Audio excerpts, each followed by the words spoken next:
안녕하세요. 네. 우리 이제 2기까지 다 했고, 이제 3기 때부터는 이제 실전으로 들어가서 이 강의 계획서에 나온 진도 범위 내에서 공부하시고 오셔가지고 이제 푸시면 되겠어요. 일단은 오늘 진도 범위 내에서 해야 될 거는 우리 항상 대전소라고 그랬죠? 대전소. 그다음에 소가 뭐뭐인지 여부, 학판검사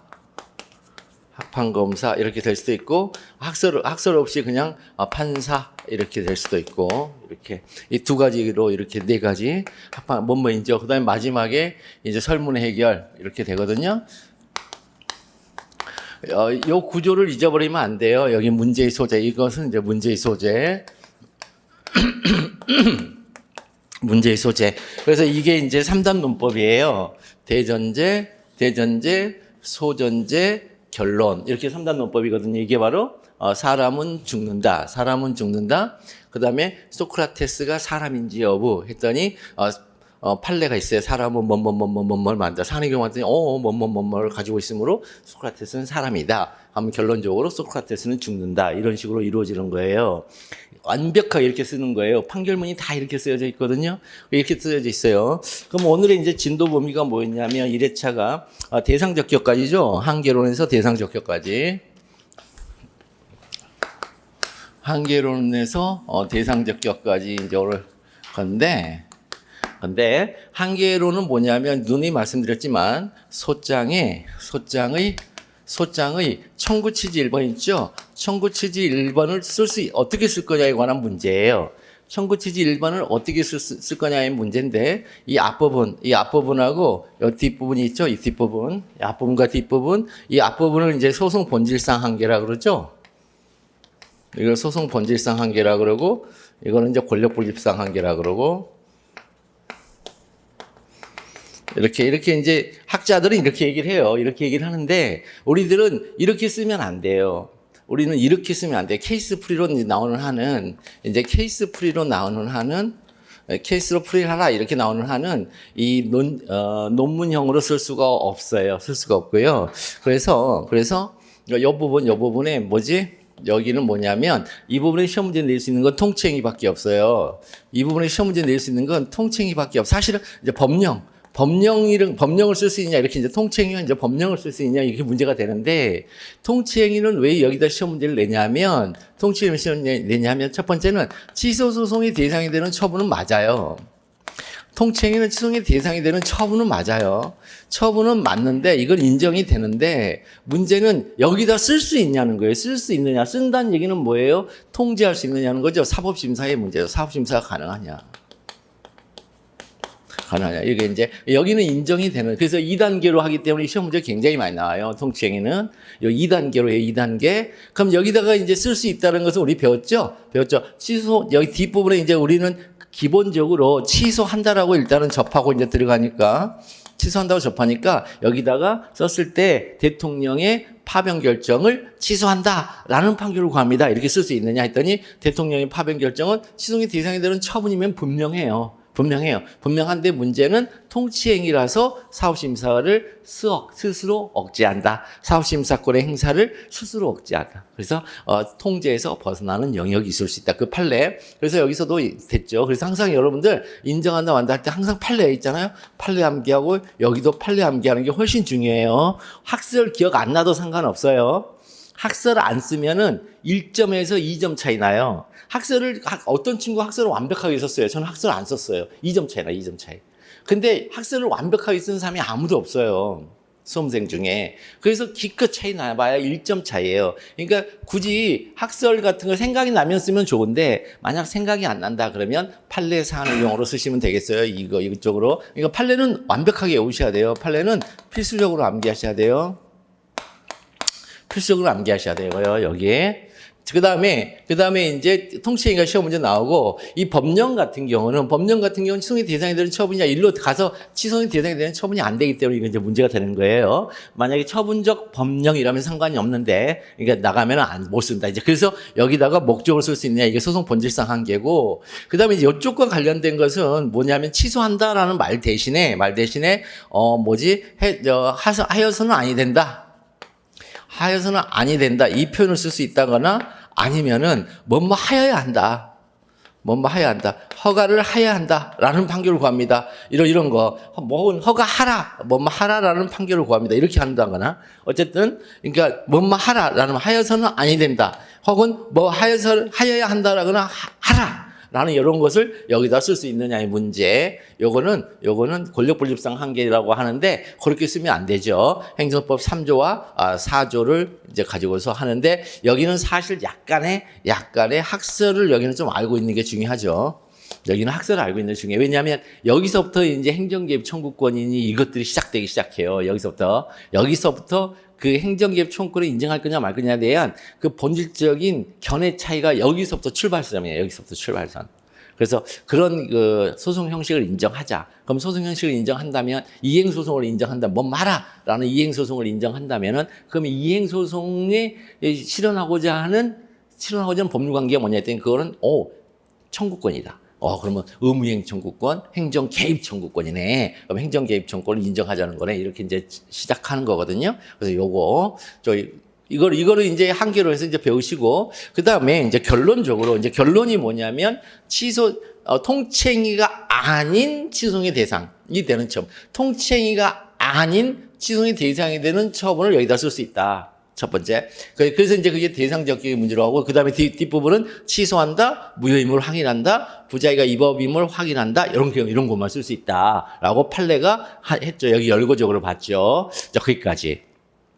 이제 기억이 나시죠? 그래서 첫 번째 문제, 제 1문을 보면, 갑은 B 구청장을 피고로 하여 다음과 같은 청구 취지가 기재된 소장을 법원에 제출하였다. 이러한 소송이 현행 행정소송법상 허용될 수 있는가? 그래서 청구 취지 1번이 피고는 소의 을에게 건축허가를 하여서는 아니 된다. 그 다음에 소송비용은 피고가 부담한다는데 하여서는 아니 된다. 마지막에 라는 판결을 구합니다.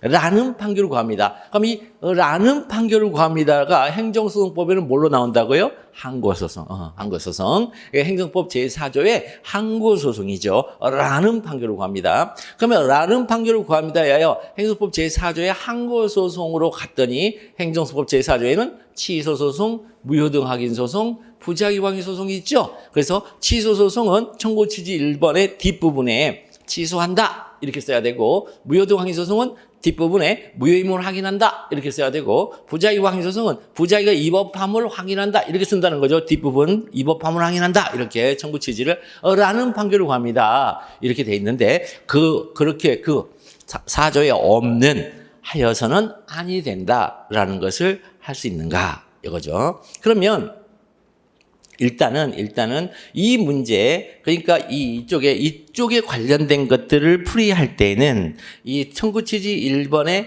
뒷부분에 권력분립상 한계론에 관한 시험 문제가 나왔을 때 풀이할 때는 대전제를 어떻게 하느냐 하면 그 소송의 형식이 어떤 소송인지를 먼저 정의를 내려주셔야 돼요. 그래서 갑이 제기한 피고는 소의 을에게 건축허가를 하여서는 아니 된다.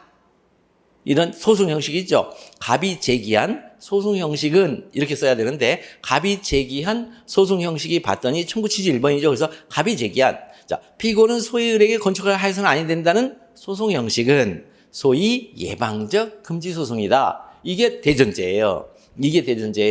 두 번째는 묻는 문제를 갖고 오면 돼요. 이러한 소송이 현행 행정소송법상 허용될 수 있는가? 이걸 그대로 갖고 와서 있는가와 관련하여, 그 뒷부분에다 와 관련하여 이렇게 쓰기만 하면 돼요. 그러니까 무슨 문제냐면 묻는 게 곧 전제 상황이면서 그 소전제가 될 수 있는 거예요. 묻는 문제 자체가. 그래서 이러한 소송이 현행 행정소송법상 허용될 수 있는가와 관련하여 행정소송법 제4조에 규정되어 있지 아니한 예방적 금지소송의 제기가 가능한지 문제된다. 이렇게 써도 되고 또 좀 더 내가 더 잘 쓰고 싶다 하면요. 대전제로 행정소송법 제4조를 쓰시면 돼요. 행정소송법 제4조에 의하면 항고소송에는 취소소송, 무효동항해소송, 부작위보항해소송이 있다. 갑이 제기한 피고는 소의 의뢰에게 건축하여서는 안 된다는 소송 형식은 소의 예방적 금지소송이다. 소의 예방적 금지소송이 현행 행정소송법 허용될 수 있는가 관련하여 행정소송법 제4조에 규정되어 있지 아니한 예방적 금지소송의 제기가 가능한지 문제된다. 이렇게 쓰시면 돼요. 그러면 법조문을 썼기 때문에 대전제로 법조문을 썼기 때문에 1점이 올라가요. 대전제로 법조문을 쓰기만 하면 무조건 1점씩 줘요. 무조건 1점을 줘요. 여러분들이 그 다음에 답을 쓰거나 사안포섭에서 이건 법조문 쓰면 되겠는데 라고 쓰면은 1점을 무조건 주게 돼 있어요. 이게 채점의 원칙이에요. 채점 원칙이에요. 캐스프리에서는. 그러면 이제 문제된다 바로 앞에 문제된다라는 문장을 그대로 다음 목차로 이제 끌고 가면 되겠죠. 동법 제4조에 규정되어 있지 아니한 예방적 금지소송이 제기가 가능한지 문제된다? 여부로 바꿔주기만 하면 되겠죠. 그 다음에 학판검사, 이제 학설, 형식적 권력분립, 실질적 권력분립 이렇게 둘로 나누면 되겠죠. 형식적 권력분립 원칙에 비추어 동법 제4조는 열거 규정이므로 부정하는 견해. 형식적 권력분립은 뭐냐면 이 형식이란 말은 법을 가리켜요. 법. 근데 권력분립이 어디에 있다는 거예요? 법률에 적혀져 있네. 그럼 법률에 적혀져 있는 대로 권력이 분리되고 분장되고 있네. 그러니까 그 상태 그대로 따라가. 그래서 열거적이죠. 자, 실질적 권력분립은 뭐냐면 권력분립을 왜 했을까? 국민의 권리를 구제하기 위하여. 그러면 국민의 권리를 구제하기 위한 가장 대표적인 소송 형식은 행정법 4조에 있지만 그 대표적이지 않은 것들도 우리가 굳이 법에 두지 않았다 할지라도 그 소송 형식이 국민의 국민의 권익을 구제하는데 기여를 한다면 인정해 줘야 되겠네. 그게 실적 권력 분립. 실적 권력 분립의 원칙에 비추면 동법 제4조는 예시 규정이 돼요. 예시 규정. 따라서 긍정하게 되죠.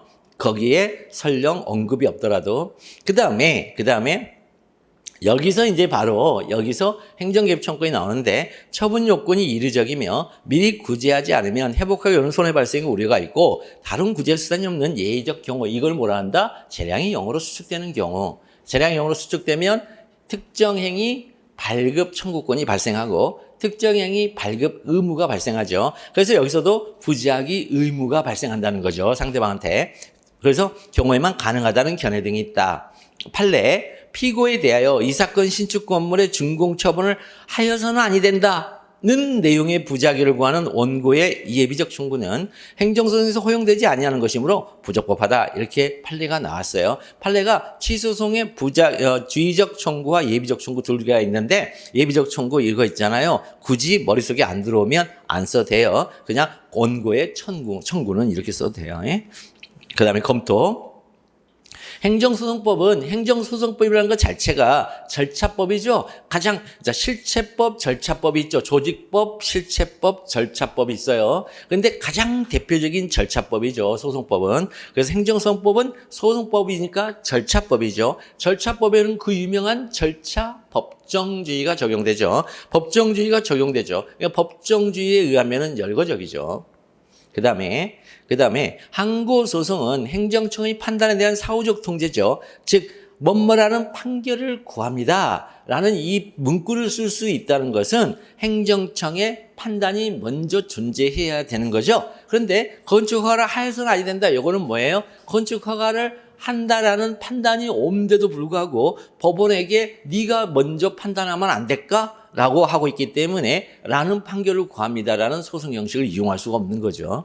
그래서 행정청의 판단에 대한 사후적 통제 제도라는 점에 비추어 판례가 타당하다.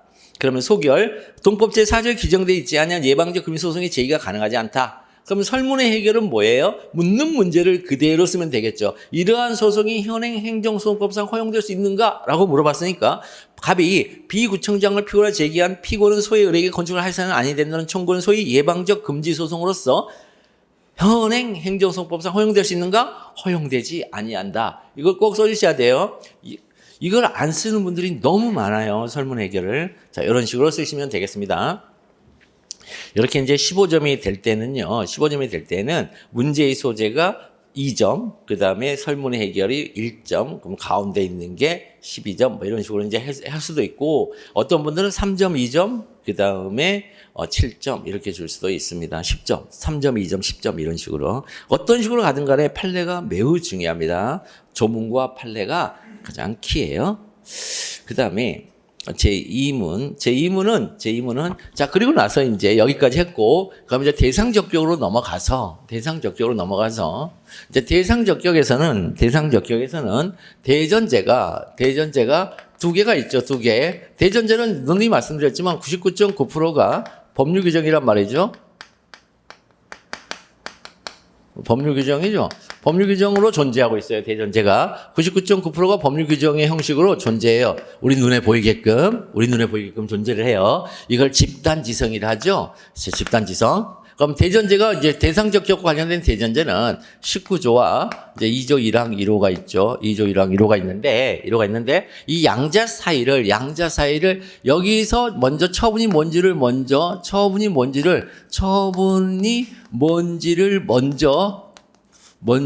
규명하고 그 규명된 처분 중에 어떤 것이 취소의 대상이 될 수 있는지 이렇게 넘어가는 판단이 필요하다. 이렇게 가는 것을 이원설이라 그래요. 이걸요. 이원설이라 그러고 그게 아니라 취소의 대상에서 바라보는 처분. 그러니까 취소의 대상에서 바라보는 처분이죠. 그럼 취소의 대상은 뭐냐면 법률행위예요. 구체적인 법률 행위만 취소할 수 있어요. 구체적이고 개별적인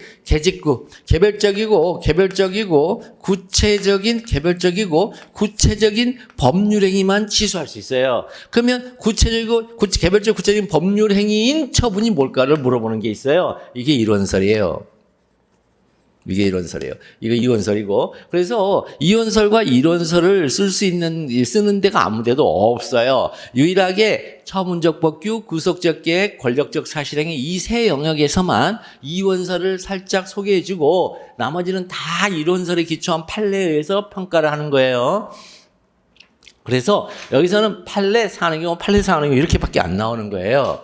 그러면 여기서 이제 19조와 2조 1항 1호 사이의 관계성을 먼저 소개를 시켜줘야 돼요. 그러면 취소 소송의 대상이 되는 처분.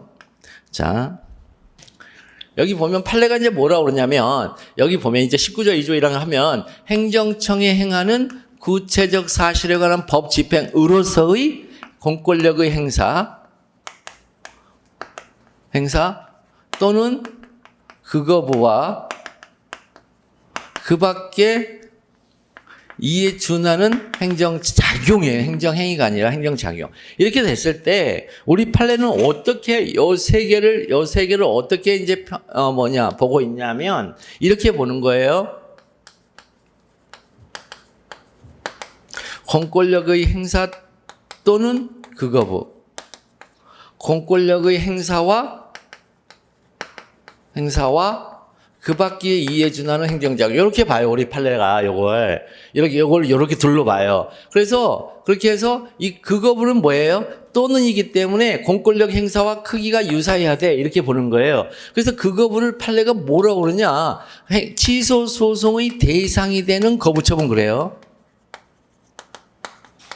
대상이 되는 거부처분 이렇게 얘기를 해요. 그 다음에 요거는 뭐라고 하냐? 취소의 대상이 되는 처분 이렇게 얘기를 해요. 판례가 원래는 이렇게 두 개로 나눴어요. 그동안 공권력 행사 또는 그 거부를 뭐에 비춰서 봤다? 앞에 있는 공권력에 비춰서 봤다는 거예요, 이게. 근데 이게 이제 또는이 뭐예요? 등위 접속사라서 그 거부가 이 그자가 공권력 행사를 가리키는 건데, 공권력 행사 또는 그 거부이기 때문에 공권력 행사의 거부란 말이죠. 근데 공권력의 행사의 거부이기만 하면 또는이라는 등위성이 확보되는 거냐? 아니라는 거죠. 이 등위성 확보는 뭘로 확보해요? 신청권으로 확보해요, 판례가. 이쪽에 신청권이 있는 거부일 때만 공권력 행사와 크기가 같아져. 그런 뜻이에요. 이게 규범적으로 규범의 영역에서 그다음에 공권력의 행사와 그 밖에 예전한 행정작용은 둘 다 뭐예요? 자기잖아요. 자기. 이건 둘 다 자기이기 때문에 자기에 의하여 자기의 시행의 대상이 되는 것은 처분이라 했어요. 자기에 의해서 이렇게 이제 가는 게 최근에 이제 시험 문제에서 이제 이렇게 계속 냈다가 여기로 못 가는 게 생겼다는 거예요. 여기로 못 가는 게. 그냥 치소송의 대상이 되는 처분인데, 여기까지. 행정처행은 구체적 사실한 법집행인데, 행정처행은 구체적 사실한 법집행인데, 공권력 행사 또는 그 밖에 있는 행정작용이, 이거를 판례가 뭐라 하냐면, 요걸 뭐예요? 국민의 권리 의무에 직접 영향을 미치는 행위다. 직접 관계가 있는 행위다라고 규범적 평가를 내렸는데, 이 규범적 평가라는 것을 염두에 두고 봤더니, 행정청의 행위 중에 치송의 대상이 되는 것도 있더라. 이렇게 가는 것도 있어요. 최근에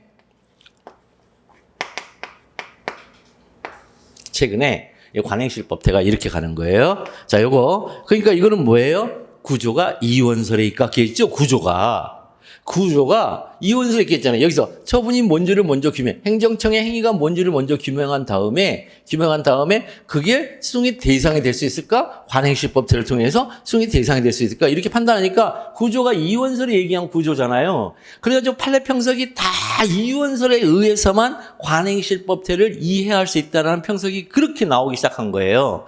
근데 우리 판례는 뭐라 오냐면 이원설 절대 아니야 임마 그래요 판례가. 왜?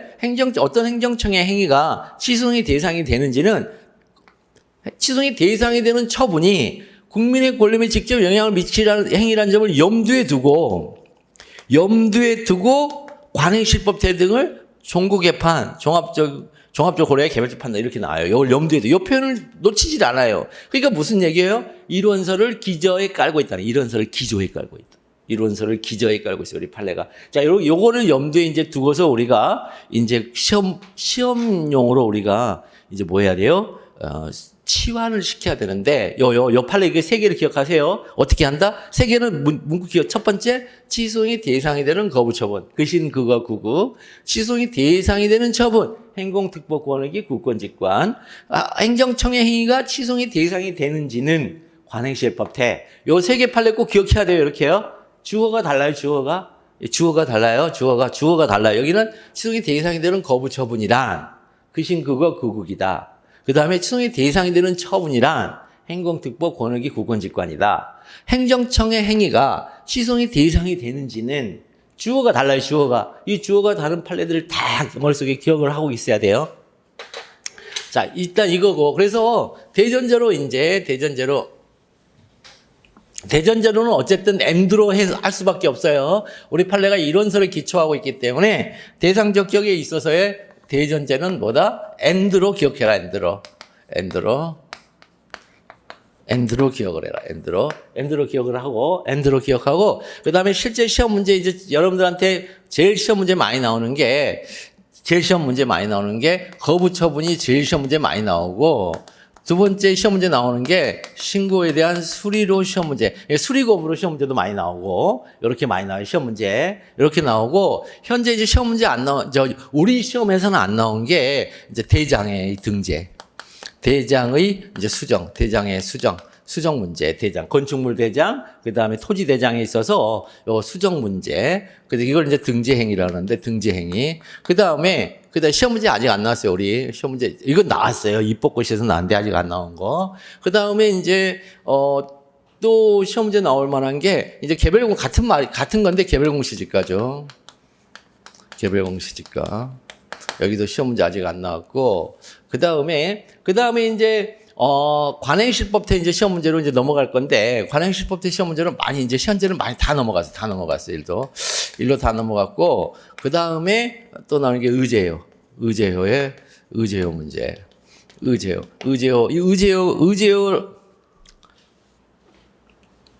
처분이 있는 것으로 본다. 할 때, 본다 할 때, 요 처분은 치송의 대상으로 삼을 수 있는 거냐. 요렇게 해서, 요렇게 돼 있어요.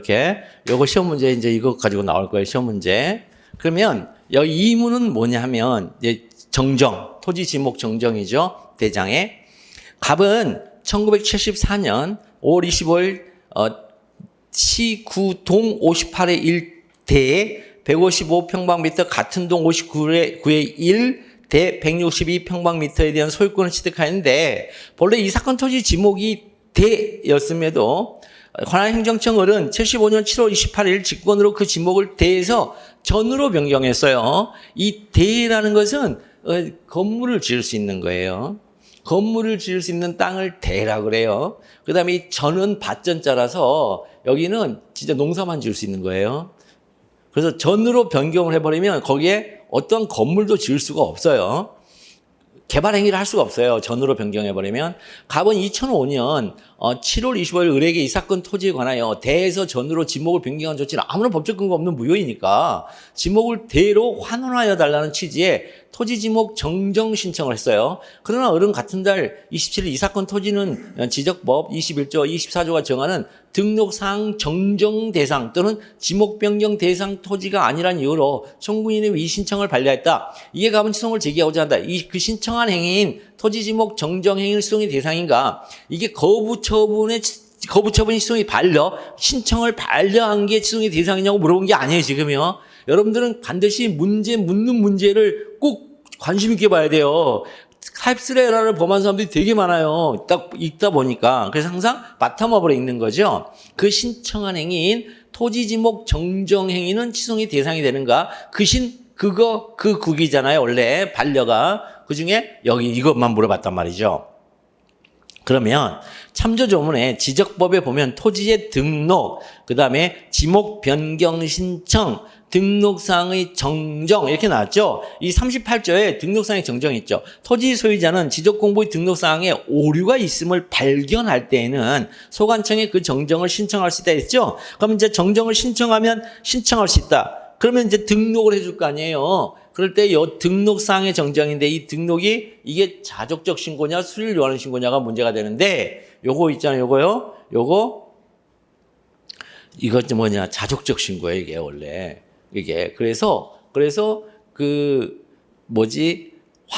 확공통수 할 때 이 공증에 해당하거든요. 이 등재하잖아요. 공부상 이 공부 대장 공부에다가 뭘 쓰는 거를 우리는 공증이라 그래요. 그걸 공증행위라 그래요. 공증행위. 이거 공증행위에 불과해요. 행위가 탈락이 안 되는. 그러다가 이 사건에서 판례가 바뀌죠. 근데 판례 변경은 아니에요. 한번 볼까요? 이문. 자, 대전제가 문제의 소재에서 대전제 취소의 대상이 되냐 이렇게 물어봤으니까 행정성법 제19조와 취소의 대상인가 이랬어요. 행정법 19조와 동법 제2조 제1항 제1호에 가면 취소의 대상이 되는 처분이란 행정시행하는 구체적 사실을 하는 법집행성 공권 행사 또는 그거와 그 밖에 주는 행정작용이다. 그 다음에 그 신청한 행위인 토지 지목 정정 행위는 취소승의 대상이 되는 것과 관련하여 원래 판례 표현 그대로 써볼게요. 취소승의 대상이 되는 것과 관련하여 토지 지목 정정 행위가 행정처가 이게 아니고요. 취소승의 대상이 되는 처분이지 문제된다 이렇게 쓰는 거예요.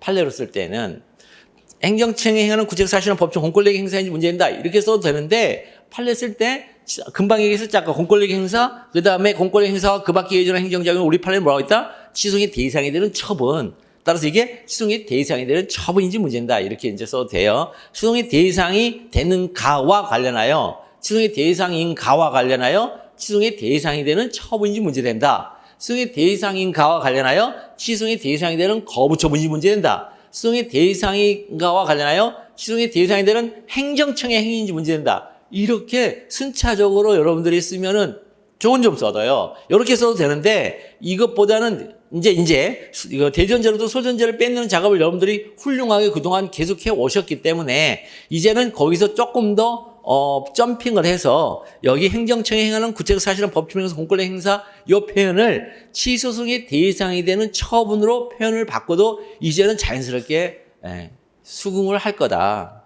이제는 그거를 인식을 하고 받아들일 수 있을 것이다. 수용을 할 것이다. 그래서 이제는 3기 때 와서는 그렇게 얘기를 해준단 말이에요. 그 전까지는 나이브하게 엄격하게 이렇게 법조문의 대전제로부터 표현들을 빼내서 밑으로 써내는 이런 훈련을 했지만 그래서 여기서는 이렇게 썼지만 그렇게 한번 바꿔보세요. 다시 그 신청한 행위인 토지지목 정정 행위는 취소의 대상이 되는가와 관련하여 토지지목 정정 행위가 행정청이 행하는 구체적 사실은 법률 공권력 행사 이 표현을 취소의 대상이 되는 행정청의 처분인지 문제된다. 혹은 취소의 대상이 되는 처분인지 문제된다. 이렇게 쓰면 된단 말이죠. 그럼 로마자 2번도 토지지목 정정 행위가 취소의 대상이 되는 처분인지 여부 혹은 취소의 대상이 되는 행정청의 처분인지 여부 어떤 식으로 쓰든 상관없어요. 그럼 판례 취소의 대상이 되는 처분이란 혹은 취소의 대상이 되는 행정청의 처분은 원칙적으로 행공특법권익이 국권 직관. 이거 판례 꼭 외우셔야 돼요. 행공특법권익이 국권 직관. 사안의 경우 지목은 토지행정의 기초로서 공법상의 법률관계에 영향을 미치고 지목은 그 다음에 첫 번째가 공법상의 법률관계에 영향을 미친다. 두 번째는 지목은 토지 소유권을 제대로 행사하기 위한 전제 요건이다. 전제 요건이다. 그러니까 두 개를 외우시면 돼요. 토지행정의 기초, 토지 소유권을 제대로 행사하기 위한 전제 요건. 기초와 전제 요건이죠.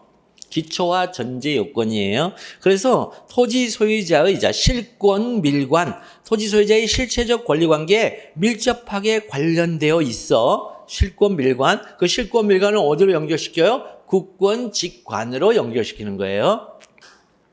실체적 권리 관계에 밀접하게 관련되어 있어. 토지지목 정정 행위는 국권 직관, 국민의 권리움에 직접 관계가 있는 행위이다. 이는 행정청의 구체적 사실은 법치는 공권력 행사이다. 이렇게 써도 되고 이는 취소 소송의 대상이 되는 처분이다. 이제 이렇게 써도 된다는 거죠. 그러면 설문 해결 그 신청한 행위인 토지지목 정정 행위는 취소의 대상이 된다. 이렇게 취소의 대상이 된다. 이렇게 쓰면 되겠습니다.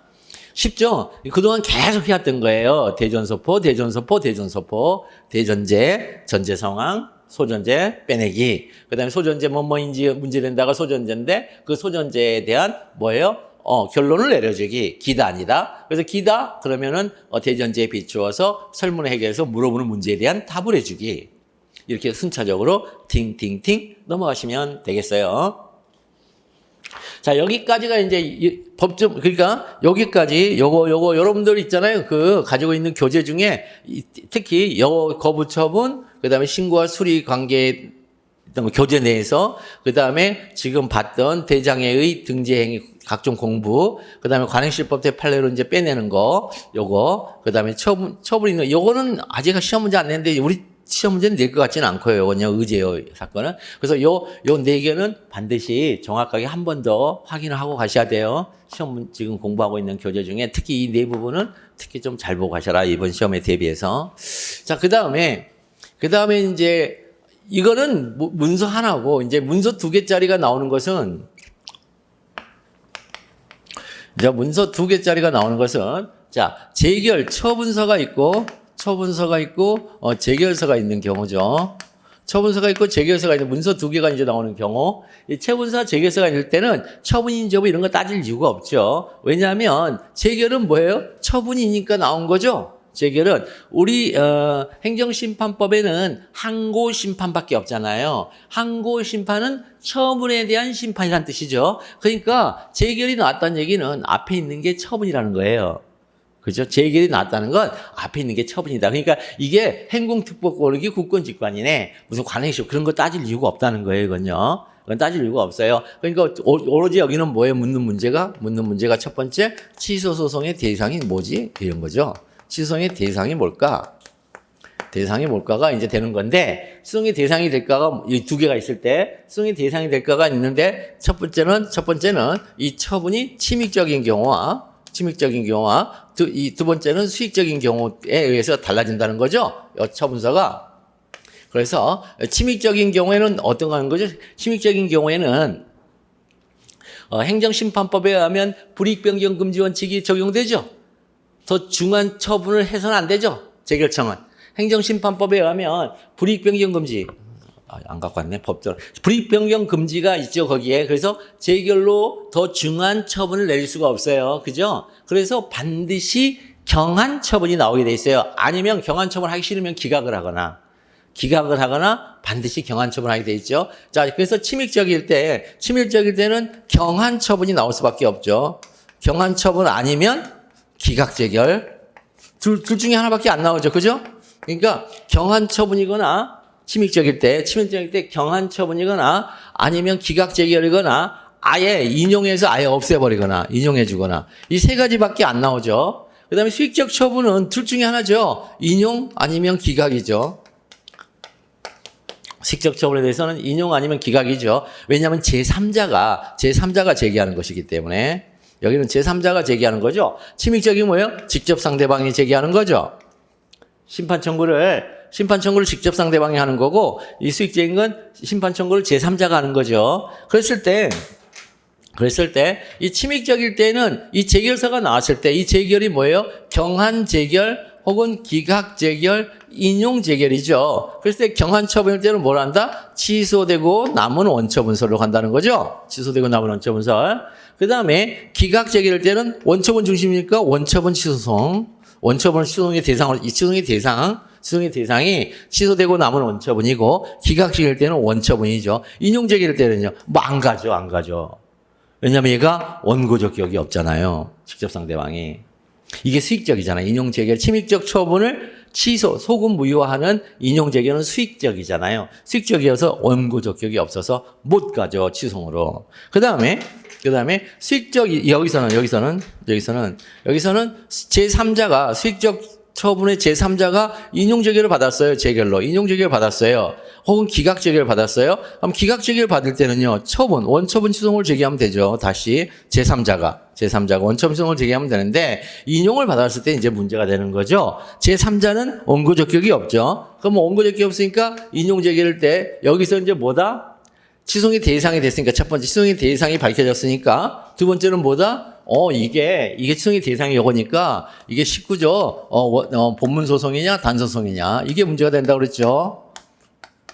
19조 단소송이냐 이게 문제가 되고 그다음에 3번 단서소송이라고 판례가 얘기하기 때문에 그러면 재결 자체에 호연 위법이 있느냐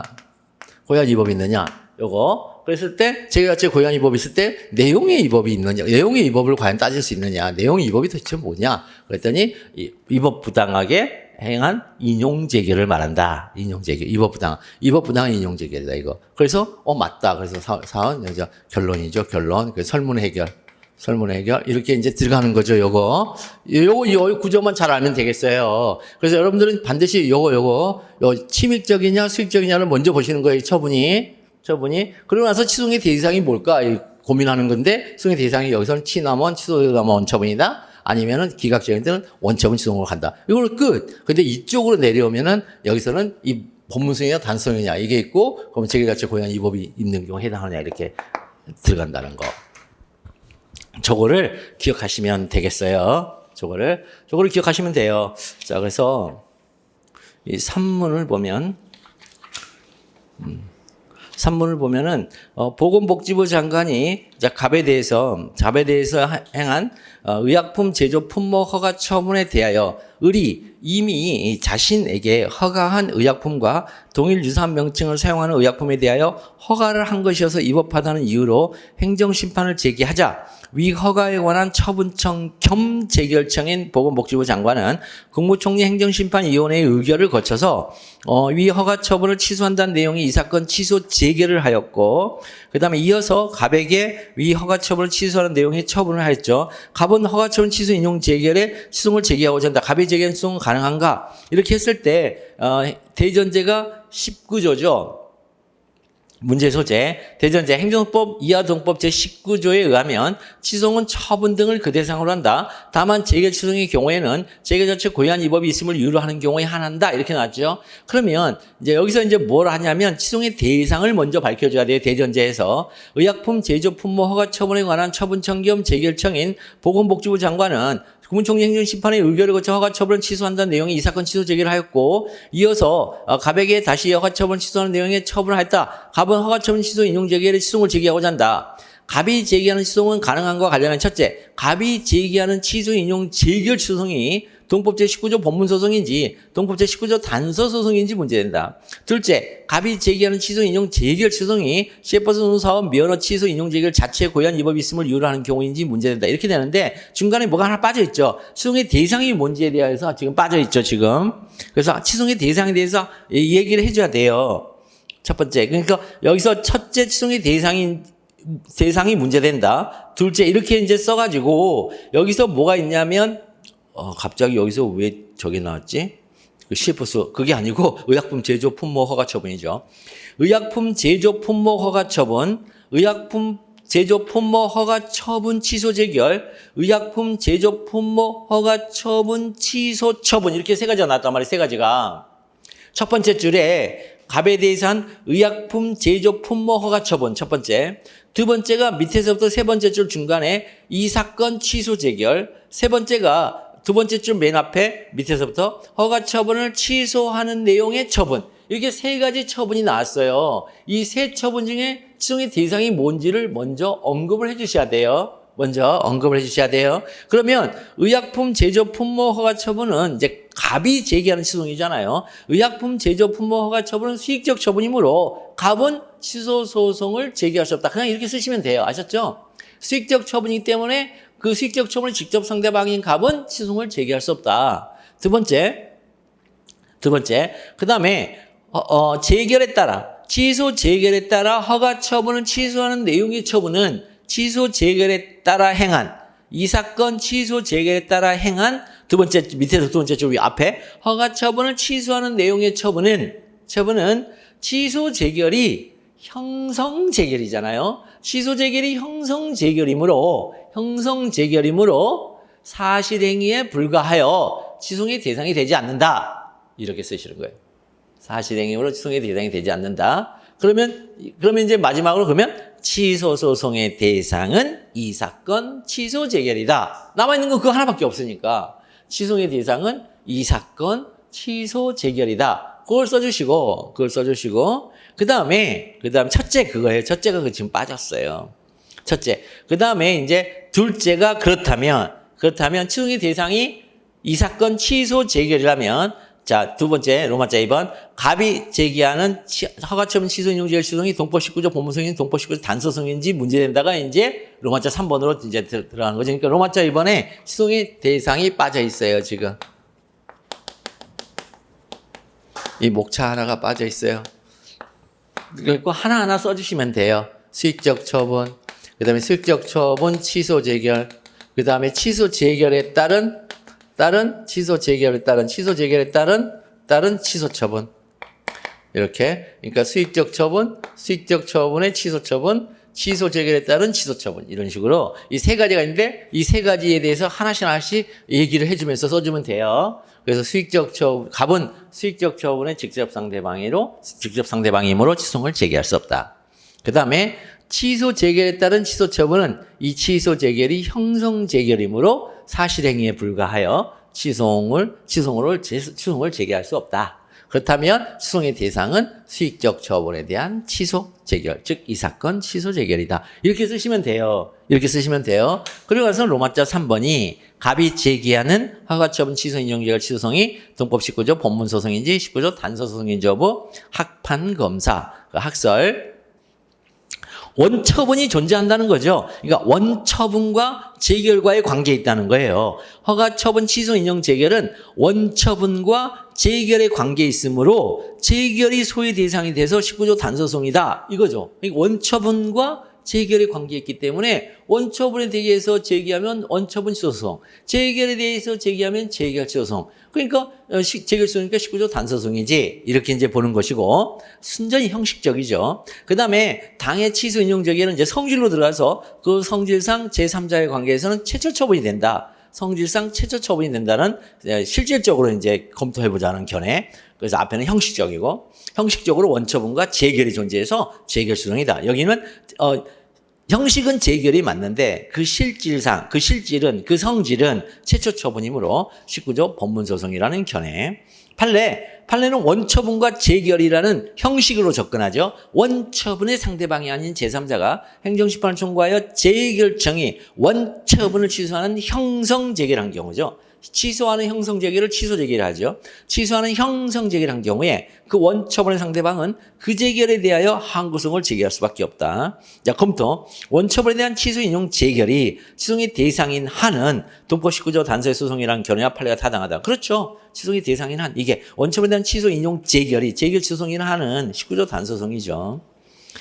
자, 그 다음에 그러면 사안의 경우 자, 여기다 이제 쓸 건 아니죠. 여기다는 자, 갑이 제기하는 허가처분 취소 인용제일 취소는 동법 제19조 단서의 소송 형식이다. 이렇게 그냥 쓰고 말고 뒷부분에 있는 것들을 아까 로마자 2번 앞으로 끌어가는 거예요. 로마자 2번. 의약품 제조 품목 허가처분은 수익적 처분이므로 가문치송으로 다툴 수 없고 의에 대한 취소 인용 재결 후 처분청이 의약품 제조 품목 허가처분이 지급 상대방인 갑에게 그 허가처분 취소한 통지는 단순한 사실의 통지에 불과할 뿐이기 때문에 자, 처분 취소 인용 재결이 취소의 대상이다. 이렇게 쓰시면 되겠어요. 그럼 단서 소송 형식이니까 이제 노마자 3번 갑이 제기하는 허가처분 취소 인용 재결 취소 소송이 재결 자체 고유한 위법이 있음을 이유로 하는 경우에 해당하는지 여부 문제의 소재. 자, 주내절형이에요. 주내절은 주체의 하자, 내용의 하자, 절차의 하자, 형식의 하자인데 행정심판법상의 주체의 하자는 권한이 없는 기관이 재결하는 경우, 행정심판위원회의 구성원의 결격자가 있는 경우, 행정심판위원회의 정족수의 흠결이 있는 경우, 그때는 주체위법이라고 그러고요.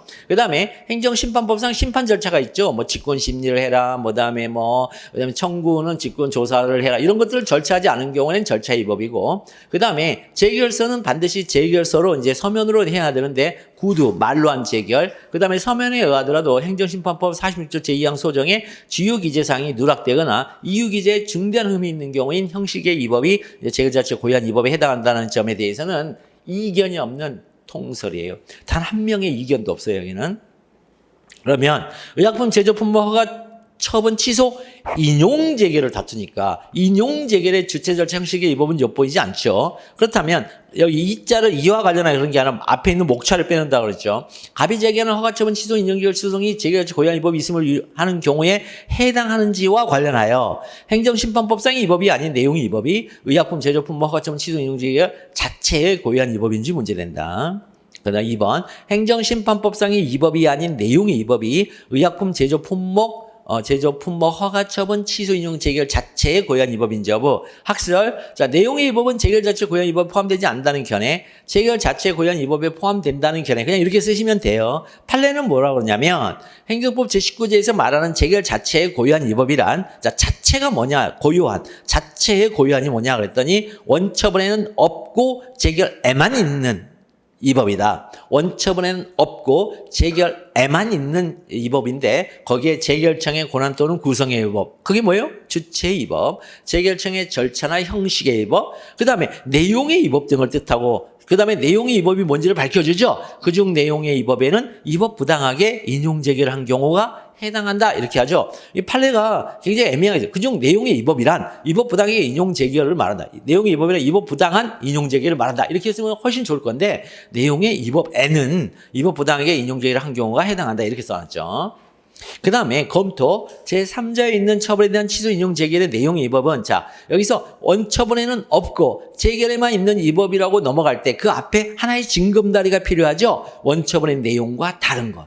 원처분의 내용과 다른 것. 다른 내용이라는 거죠. 다른 내용은 원처분은 없고 재결에만 있는 위법이라 할 것이므로 내용의 위법이 재결 자체 고유한 위법에 포함된다는 견해와 판례가 타당하다. 그러면 판검사, 사안의 경우는 항상 뭘 써요? 목차 표현이 뭐예요? 행정심판법상의 위법이 아닌 내용의 위법이 의약품 제조품 허가처분 취소 인용 재결 고유한 위법인지 여부, 행정심판법 위법이 아닌 내용의 위법은 은는 이가 해서 은으로 바꿔주고 의약품 제조품 허가처분 취소 인용 재결 자체 고유한 위법이다. 그러면 문제의 소재 로마자 3번도 문제의 소재에서 출발했기 때문에 마지막 목차는 3번 소결이죠. 그래서 소결도 로마자 3번의 목차에 관한 거죠. 갑이 제기하는 허가처분 취소 인용 재결 취소성은 재결 자체 고유한 위법이 있음을 이유로 하는 경우에 해당한다. 그러면 이제 문제의 소재 로마자 1번에 이제 문제의 소재로 이제 출발했죠. 묻는 문제가 뭐였어요? 갑은 의약품 제조품 허가처분 취소 인용 재결 대하여 취소를 제기할 수 있는가? 갑은 의약품 제조품 허가처분 취소 인용 재결에 대해 취소를 제기할 수 있다. 이렇게 쓰시면 되겠어요.